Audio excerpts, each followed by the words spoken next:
ఇక్కడ చూసినట్లయితే చాలా ఎత్తైన కొండ మీద కూడా వీళ్ళు జొన్న చేను వేస్తూ ఉంటారు.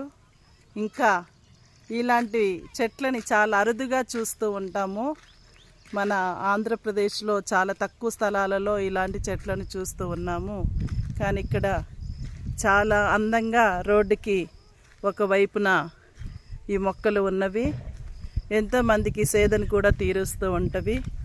చాలా దేవుని యొక్క సృష్టిలో ప్రాముఖ్యతను పొందుకున్నటువంటి వృక్షాలు ఇవి. అదేవిధంగా చాలా మంచి పంట పొలాలు. ఈ యొక్క పంట పొలాలలో అన్ని రకాలుగా పంటల్ని పండిస్తూ ఉంటారు ఇక్కడ జనము. ఎప్పుడు చూసినా కూడా కష్టపడి పనిచేసేటువంటి తత్వం కలవాళ్ళు. చాలా కష్టపడతారు, చాలా సంతోషంగా ఉంటారు. అన్ని పనులు తామే చేసుకుంటారు. ఎలాంటి కూలి వారి యొక్క సహాయం లేకుండా ఇలాంటి మంచి వ్యక్తుల మధ్య ఉండటం ఇదొక గొప్ప అనుభూతిగా భావిస్తూ ఉన్నాను.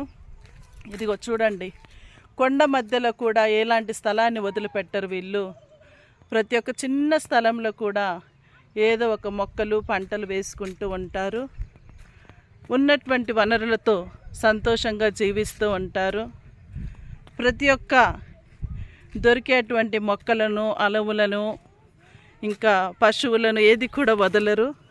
సంతోషంగా స్వీకరిస్తారు, ఆహ్లాదిస్తూ ఉంటారు. మంచి వాతావరణం ఇది. మహారాష్ట్రలోని రాజూరా అనేటువంటి ఒక మారుమూల ప్రాంతము. ఆదివాసులు ఉంటారు అందరు ఇక్కడ. ఇప్పుడు మేము సండే మార్కెట్కి వెళ్తూ ఉన్నాము. సండే మార్కెట్ తప్ప మాకు ఇంకేమీ ఉండవు ఇక్కడ. సో ఈ యొక్క చిన్నారి పిల్లల్ని తీసుకొని సండే మార్కెట్కి వెళ్తూ ఉన్నాను.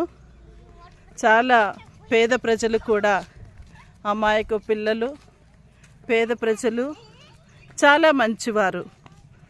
ఎప్పుడు కూడా మనకి సహాయకరంగా ఉంటారు.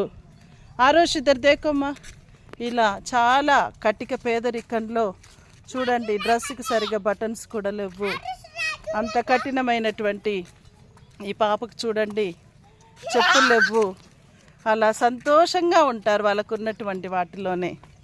ఇలాంటి మంచి ప్రదేశంలో ఉండటము మా యొక్క అదృష్టంగా భావిస్తూ ఉన్నాము. దేవుని యొక్క మహిమను బట్టి వందనాలు తెలియచేస్తూ ఉన్నాము. ఈ పాప ఎప్పుడు నవ్వుతూ ఉంటుంది. నామ్ క్యా మా? నామ్ క్యా హై? ఆరోవి. అచ్చా. ఇది సండే మార్కెట్ అండి. ఇప్పుడే సండే మార్కెట్